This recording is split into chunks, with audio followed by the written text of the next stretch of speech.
बिहार हे स्वधम्म अभ्यासाचे केंद्र बनले पाहिजे. बरोबर आहे.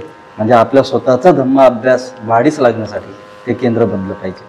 आओ 10 मिनट आनापान की साधना का अभ्यास करें.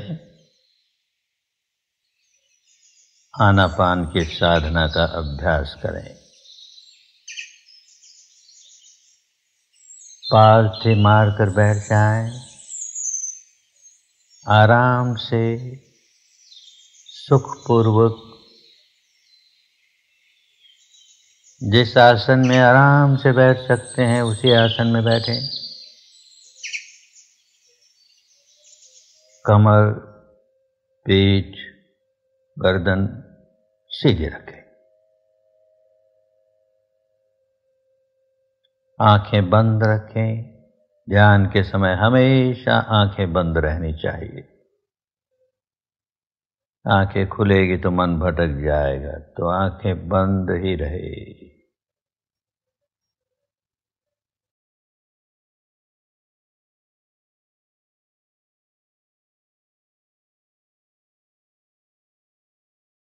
तर नमो बुद्धाय, जय भीम. पहिला तर माझा परिचय करून देतो. माझं नाव महेंद्र शाक्य. मी औरंगाबादला असतो आणि नोकरी, संसार, प्रपंच हे सगळं सांभाळत धम्मकार्याची आवड आहे. धम्म कळालाय.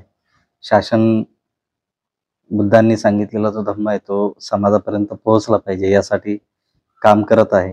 जसा जसा वेळ मिळतो उरलेल्या वेळेमध्ये जिथे जिथे संधी प्राप्त होते तिथे तिथे सेवा देण्याची धम्मप्रचार प्रसाराचं ॲक्टिव्हिटी होत असते. मीच नाही तर औरंगाबादमध्ये माझ्यासोबत आमचा ग्रुप आहे जो सेवेसाठी तत्पर असतो. जिथे शासन मजबूत होण्याचं काम होत असेल, बुद्धांची शुद्ध स्वरूपामध्ये टीचिंग पोहोचत असेल, तिथं आम्ही सर्व ग्रुप मिळून तिथे सेवेसाठी जात असतो. त्यापैकी माझ्यासोबतच दीपक आर्य आहेत जे आता कॅमेरानी रेकॉर्ड करत आहेत. तर ते आहेत. त्यांचं दृष्टी रिसर्च फाउंडेशन आहे ज्या माध्यमातून बुद्धांचे जे टेक्स्ट आहेत, सुत्त आहेत, त्याच्यावरती काम केलं जातं. प्रेम आर्य जे आहेत जे स्वतः कन्सल्टंट आहेत गव्हर्नमेंटच्या वेगवेगळ्या योजनांची त्यांना माहिती आहे आणि ती लोकांपर्यंत पोहोचवण्याचं सांगण्याचं काम करतात. प्रोजेक्ट्स बनवून देण्याचं काम करतात आणि त्यामधून वेळ काढून ते सेवेसाठी येत असतात. आजही त्यांना वेळ नव्हता परंतु त्यांनी इकडे यायचंय म्हणून ते स्वतः आल्यापासून.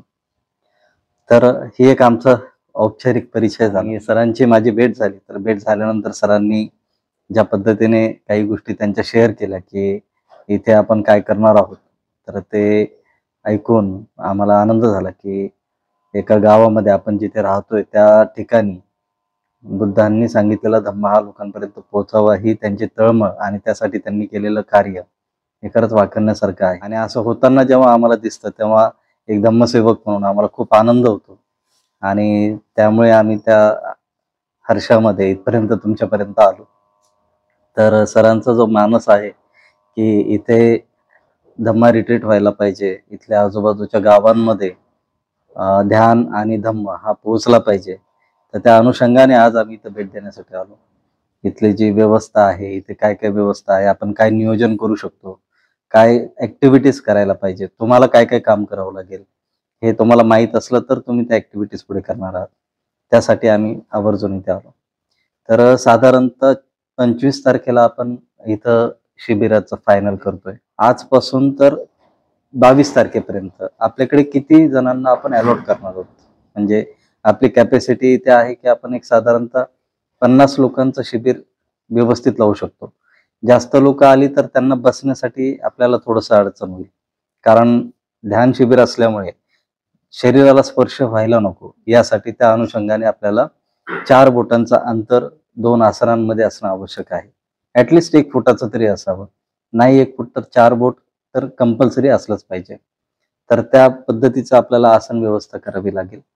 तर इथं जी काही तुमची टीम आहे, जे श्रद्धेने म्हणजे मनापासून ज्यांना वाटतं की या भागामध्ये सर्व लोकांपर्यंत धम्म गेला पाहिजे, अशी टीम, असे जे काही ग्रुप असतील, कोणालाही फोर्स करू नका सेवेसाठी. कारण फोर्स करून सेवेसाठी आलेली व्यक्ती ही मनापासून काम नाही. आपण आनापानसती ध्यान केलं आहे ना, तर ध्यानाच्या माध्यमातून आपण मनाला समजण्याचा प्रयत्न केला. आणि गुरुजींनी जसं सांगितलं की मनाला शांत आणि स्थिर करण्यासाठी आपल्याला आनापानचा अभ्यास करायचा आहे. परंतु हे एका दिवशी होईल का? नाही होणार ना. एका दिवशी नाही होणार. म्हणजे तूप खाल्लं तर रूप लगेच येईल का? नाही येणार. तर हे सातत्य ठेवावं लागेल आणि सरांचा तोच प्रयत्न आहे, साळवे सरांचा, की इथं हे सातत्य असायला पाहिजे. कारण एवढी मोठी वास्तू उभी झालेली आहे. इथं जर का सातत्याने धम्म शिबिर झाली, दर आठवड्याला शिबिर झाली आणि अशी एक सेवेची जर का टीम तयार झाली, ती फळी तयार झाली, तर तुम्ही सुद्धा हे शिबिर कंटिन्युअसली लावू शकाल. तर त्यासाठीचा आपला हा पहिला प्रयत्न असणार आहे, जो आपण करणार आहोत ध्यान शिबिराचा. उपासकांनी काय असं गोष्टी आहेत की ज्या पालन केल्या म्हणजे गृहस्थांना त्याचा लाभ होतो, त्याचा फायदा होतो, हे शिकवलं गेलं पाहिजे. आणि हे शिकवण्यासाठी त्या विहारांची निर्मिती खऱ्या अर्थाने झालेली आहे. परंतु तीच गोष्ट तिथे मिसिंग आहे आणि इथं आपल्याला ती गोष्ट सुरू करायची. तर त्यासाठी जी लोक इथे येणार आहेत त्यांना त्या दिवशी म्हणजे 25 तारखेला त्यांना ह्या शिबिराच्या माध्यमातून ती आउटलाईन मिळेल, ती माहिती मिळेल. कदाचित पहिल्या वेळेला आपल्याला थोडंसं वाटेल की अरे आपल्याला ध्यान करायचंय, आपल्याला ऐकायचंय. परंतु जेव्हा तुम्ही या हॉलमध्ये बसाल त्या दिवशी, तर तुम्हाला जाण्याची सुद्धा बाहेर इच्छा होणार नाही, असं ते वातावरण असणार आहे. कारण आपण कधी एक्सपिरियन्सच नाही केला, आपण कधी अनुभवच घेतला नाही. आपण घेतला असेल कदाचित, परंतु आपण ज्यांना इन्व्हाइट करतोय, ज्यांना बोलवतोय, आज आजूबाजूचे अन्वी गाव आहे किंवा जळगाव गाव आहे, अजून आजूबाजूची जी काही गावं आहेत, त्या गावामध्ये राहणारी जी लोक आहेत, तर ह्या लोकांनी तो अनुभव घेतलाय की नाही घेतलाय हे मला नाही माहिती, है ना. तर तो अनुभव आपल्याला जर द्यायचा असेल तर त्याच्यासाठी आपल्याला ह्या पद्धतीच्या शेड्यूल मधून जावं लागेल. आपल्याला इम्पॉर्टंट काय की त्याच्यामध्ये धम्मसम्यक उत्पन्न व्हायला पाहिजे. मला धम्म शिकायचं आहे, मला धम्म समजून घ्यायचं आहे, माझ्या जीवनामध्ये धम्म उतरवायचं आहे आणि मला त्या अनुभवातून जायचं ज्याच्यामुळे माझं जीवन सुखकर होईल. अशी ज्यांची इच्छा आहे अशा लोकांना आपल्याला बोलवायचंय. काही लोक कदाचित खरंच शिकण्यासाठी येतील, काही लोक बघण्यासाठी येतील, जसं पण असतील, फक्त त्यांची इच्छा पाहिजे येण्याची. अशा लोकांची एक लिस्ट करा, त्यांना प्रॉपरली इन्व्हाइट करा. नमो बुद्धाय. आताच शाक्य सरांनी जे सांगितलं त्यालाच अनुसरून मी पुढे बोलत आहे. त्याच्या अगोदर त्यांचं हे धम्मगंगा बुद्ध विहार इथे सगळ्यांचं स्वागत आहे.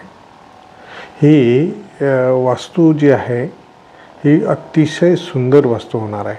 कारण की जरी आपण म्हणत असलो की बुवा हे जंगल होतं, जंगलाचं अनुसरण होतं, परंतु तसं काही नाही आहे. हे इथे अजिंठा 10-20 किलोमीटर अंतरावर आहे आणि 20 किलोमीटर अंतरावर असल्या कारणाने इथे अगोदर तपस्वी लोक राहिलेले आहे. जवळपास औरंगाबाद, मुंबई, नागपूर आणि परदेशातील भंतेसुद्धा खूप आलेले आहेत. इथे माणसंसुद्धा, विजिटर्ससुद्धा, इवन अमेरिकेचे विजिटर्स पण इथे आलेले आहेत. इथे खूप चांगल्या प्रकारचे विजिटर्स आहेत. इथे 4 प्रकारच्या आपण 4 वेळेस धम्मपरिषदा घेतल्या. इथलं वास्तू चांगली आहे. आपल्याला हे पुढे कंटिन्यू न्यायचं आहे. धर्माच्या नावाने लोक फार कठीण, अजून त्यांना कळतच नाही. आता ते त्यांच्या परिसर म्हणजे फॅमिलीच्याच प्रॉब्लेममध्ये एवढे तर त्यांना धर्म कसा कळणार. 99% जे लोक आहेत हे आपल्या दैनंदिन जीवनाच्या अडचणीमध्येच अडकलेले आहेत. त्यांना कळत नाही की या दैनंदिन अडचणीच्या माध्यमातून आपल्याला धर्म समजायचा असतो. कारण धर्मासाठी वेगळा वेळ मिळत नाही तुम्हाला, किंवा धर्माचं जीवन वेगळं आणि तुमच्या दैनंदिन जीवन वेगळं, असं वेगळं आपल्या प्रकारे मिळू शकत नाही. आपल्याला दैनंदिन जीवनामध्येच आपले राजकीय, आपले सामाजिक, आपले धार्मिक किंवा आणखी काही जे संबंध आहे ते जोपासायचे असतात. चित्ताला समजून घेणे, वागणे, त्याला धर्म म्हणतात. आजही मी ज्या ठिकाणी, ज्या गावामध्ये बघतोय, जातोय, तर मला असं जाणवतं की आजही त्रिशरण पंचशिलेच्या पलीकडे धम्म माहिती नाही. बरोबर. तर आपला प्रयत्न हा असणार आहे की जे बुद्धांनी शिकवलेली टीचिंग्स आहेत उपासकांसाठी, त्या आपल्यापर्यंत पोहोचल्या पाहिजे. आणि या रिट्रीटच्या माध्यमातून तेच होणार आहे. ध्यान हा एक ऑब्जेक्ट आहे, ध्यान हे एक विषय आहे, पण त्या विषयाच्या व्यतिरिक्तही बुद्धांनी जे सूत्र शिकवलेले आहेत, बुद्धांनी ज्या टीचिंग्स दिलेल्या आहेत, त्या टीचिंग्स देखील जे टीचर आपल्याकडे शिकवायला येणार आहेत, आता जे येणार आहेत ते दीपक पगारीची येणार आहेत, तर ते आपल्याला त्या गोष्टी शिकवणार आहेत. तो धम्म आपल्याला शिकवणार आहे, तो पोहोचवणार आहे. जेव्हा आपण त्यांच्या संपर्कात जाऊ, जेव्हा आपण बसू, त्यावेळेला आपल्याला कळेल की एवढं प्रिशियस नॉलेज, एवढं प्रिशियस धम्म आपल्याकडे आहे आणि आपल्यालाच माहिती नाही. साध्या साध्या गोष्टींमध्ये धम्म शिकवलेलं आहे बुद्धांनी, पण त्या गोष्टी जर आपल्यापर्यंत आल्या, आपल्या माध्यमातून आपल्या गावातल्या लोकांपर्यंत गेल्या, तर ते त्यांच्या जीवनाला सुखकर बनवू शकतात. हाच प्राईम उद्देश आपला सध्याचा हा असणार आहे. आणि जे सरांनी सांगितलं त्या सगळ्या गोष्टी आपल्याला हळूहळू इथे कार्यान्वित करायच्या. ऑलरेडी सरांनी खूप छान इथं काम केलेलं आहे, तुम्ही सर्वांनी सरांना साथ दिलेली आहे. तर तेच धागा आपण समोर कंटिन्यू करूयात. आणि आता आपण थोडंसं आपण प्रॅक्टिसला जाऊया, म्हणजे आपण आचरणाच्या दिशेने आता पावलं उचलायला हवेत असं मला वाटतं. म्हणजे बुद्धांनी जो धम्म दिला तो सर्व मानवजातीसाठी दिला, बरोबर आहे, आणि आपण त्याला संकुचित केला आहे ना. तर आपल्याला पण ते काय करायचं आहे की तोडायचे ते बॅरियर्स, आपल्याला पण ते बंधनं तोडायचेत. आणि आपल्याला जर ते तोडायचे असतील तर आपल्याला अनुभवातून जावं लागेल. आणि धम्म हा अनुभवाशिवाय कळत नाही. आपण किती धम्म शिबिर घेतले, धम्म परिषद घेतल्या, त्याच्यानंतर वेगवेगळे सामाजिक जागृतीचे कार्यक्रम घेतले, तर त्या कार्यक्रमाचा परिणाम होतो, नाही होत अशातला प्रकार नाही, परंतु त्याच्यामधून आंतरिक परिवर्तन नाही घडत, बरोबर आहे. व्यक्ती आतून बदलला पाहिजे. उदाहरण समजण्यासाठी मी सांगतो, कोंबडी अंड देते, त्या अंड्यातून पिल्लू कधी बाहेर निघतं. अंड दिल्यानंतर ती कोंबडी त्याच्यावर बसते आणि बसल्यानंतर त्याला ऊब मिळते, आणि ऊब मिळाल्यानंतर त्याचा एक कालावधी आहे 20 दिवसांचा. 20 दिवसांबाहेर तर ते अंड आपण घेतलं आणि ते फोडलं, काय होईल? त्याच्यातून पिल्लू बाहेर निघणार नाही. धम्म असाच आहे. ज्या आपण इतर ऍक्टिव्हिटी ज्या करतो, सोशल मुवमेंटच्या किंवा परिषद वगैरे, या सगळ्या गोष्टी ह्या ऊब देण्याचं काम नाही करत, बरोबर आहे. ऊब देण्याचं काम जर काय होत असेल तर ते आहे खऱ्या अर्थाने आचरणातून.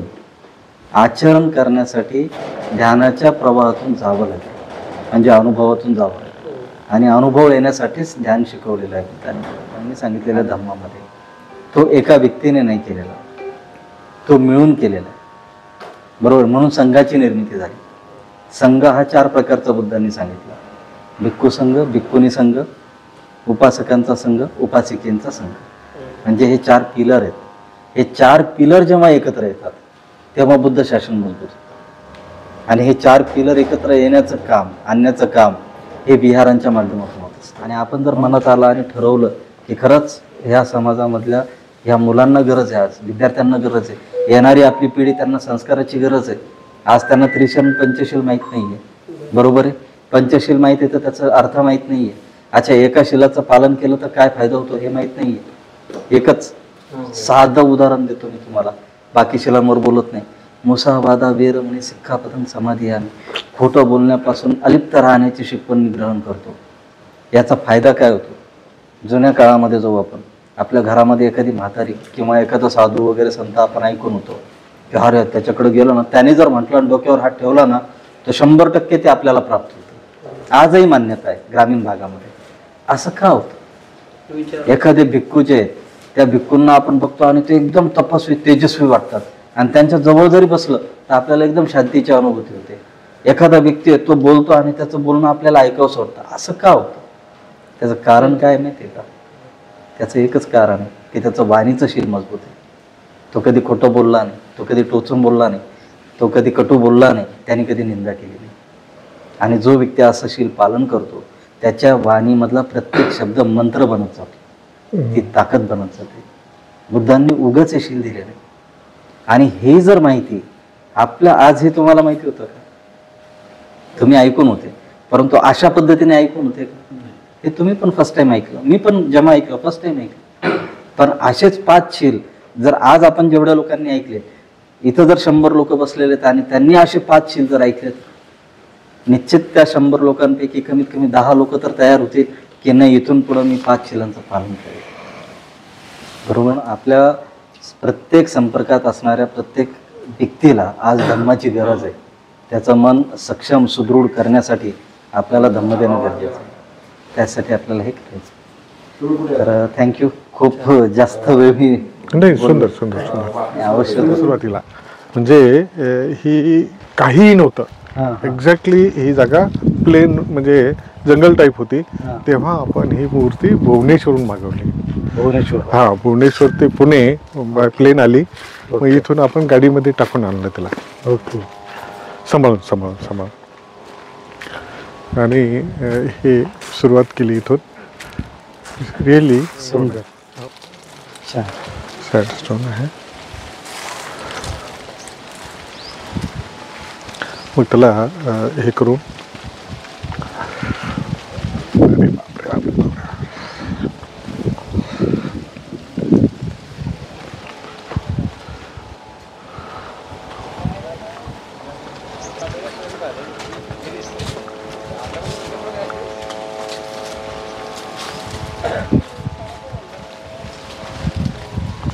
या अरे बापरे. सगळे मिळून मग आता हे ते अमकं टमकं फलाना किती एकर एरिया आहे? 4.5 एकर. 4.5 एकर. 4.5 एकर आहे. आणि किती वर्षापासून काम चालू आहे? हे 11 सप्टेंबर 2016. 11 सप्टेंबर 2016. 11 सप्टेंबरला आपण एक छोटा दगड ठेवला. बोधीपालोपंथी आले होते. ओके. बोधीपालोपंथी होते, विमल कीर्ती होते आणि असे 10 भिक्खू लोक होते. बनते विमल कीर्ती नागपूर. हा, तर त्यांच्या समक्ष इथे आपण दगड ठेवला आणि कार्यक्रम घेतला. आणि मग आमच्या मनातलं आयडिया सांगितलं की बाबा आम्ही कसं करणार आहोत. फक्त एवढं की सरकारी कुठलंही अनुदान अजून आमचा काही मानस नाही आहे. आणि हे पण नाही आहे, पब्लिक पण जोपर्यंत विश्वास होत नाही तोपर्यंत आम्ही काही कोणाला म्हणत नाही की, कारण की ते पैसा जर ठेवलं ना तर लोक लगेच दुरावतात. तर आता कसं आहे, आता दिसण्यासारखं झालं. बरोबर. आता त्याला दान येईल सर. दान कधी येतं म्हणजे जो आमचा अनुभव आहे, जेव्हा लोकांना कळतं की इथं खऱ्या अर्थाने धर्माचं काम आहे ना, आणि ते जेव्हा बघतील की इथे एक पाऊल वरती आपल्याला धम्म खऱ्या अर्थाने भेटत आहे, तिथं दान मागण्याची गरज नाही पडत. तिथं दान ऑटोमॅटिकली येतं. कारण पारमी तर पूर्ण करण्यासाठी ते करावं, आणि हीच लोक परिवर्तन करणारी आहेत. आपण जेव्हा एखाद्या आपण स्टडीज आहे बेसिकली. मी विद्यार्थी, मी बोललो ना की मी विद्यार्थी आहे. विद्यार्थी या दृष्टीने विद्यार्थी आहे की कोण काय करतं मी ब्लाइंडली ऍक्सेप्ट करत नाही. बरोबर, एकदम बरोबर. आणि करायलाही नाही पाहिजे. हा, कारण की आपल्याला धर्माच्या नावाखाली फार लोकांनी लुटलंय आणि ते नाही व्हायला पाहिजे. इथून पुढे तो स्वरूपामध्ये जनमानसापर्यंत गेला पाहिजे. एवढी पेरू आहेत. मोठे मोठे पेरू आहेत. अच्छा. पेरू, केळी पण लावली. केळी आहे. केळीचं घड पण आलं इथं. 40-40 किलोचे घड निघाले. 4 घड निघाले. एक आहे तिकडे आता सध्या. तर ही आंब्याची बाग आहे. गेले 3 वर्षापासून आपल्याला आंबे देऊ लागले. ओके. पहिल्या वर्षी कमी दिले होते, हे 25 आहेत. ओके. आणि सगळ्या प्रकारचे झाड आहेत. बरं. आंबे येऊ लागले. मोहर पण आलाय छान. हो, मोहर आहे.